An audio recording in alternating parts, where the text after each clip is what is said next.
jangde bindol alkule mawde seden binda alkule mawde de on jeedidol labtungol ngol ongoli en puddoto ngol cewngol garden do tello den faya les dum do non sen badini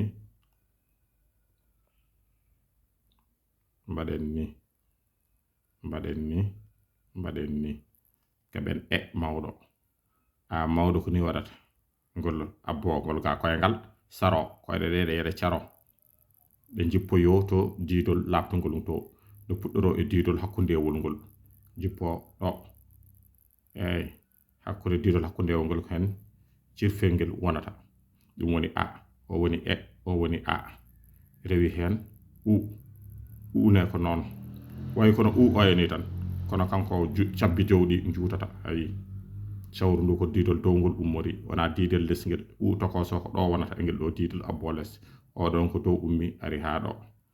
ha e diidol labtungol ngol telli hen nde sawru darato ndu woni ndu ari tajiti dum kabden sen gasni ona ko non ko bedu tan kono ko bedu ummotongol burdo mawnude o bedu adal ngu kanyum ne memangol do diidol ko dongol cippoto ha do sen gasni kaben ine ko loocel gotel tan taringel yalli won hen bada do cirfel les cirfel dow kono non haska wadani so diidol ngol darima tan ko gadden mumede koni mbaden ni diidol mbaden do faandu wondu takko dum wona de ko non mbaden faandu diidol ngol hangol labta son gasni hangol yepto diidol labtungol ngol mbaden de ko non mbaden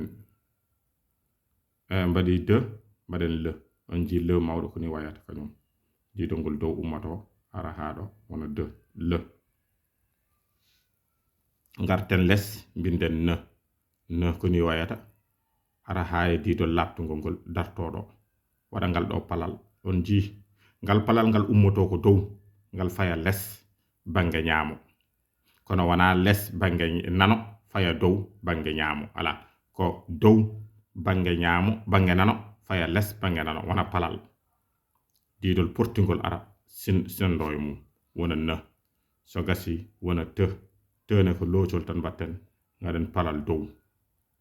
tajodum woni ko ni alkule mawde de jangirte en kebi a u nji wo hawlawa keben o keben i keben b faandu ndu hande yetto les de le ne te di woni bi janguden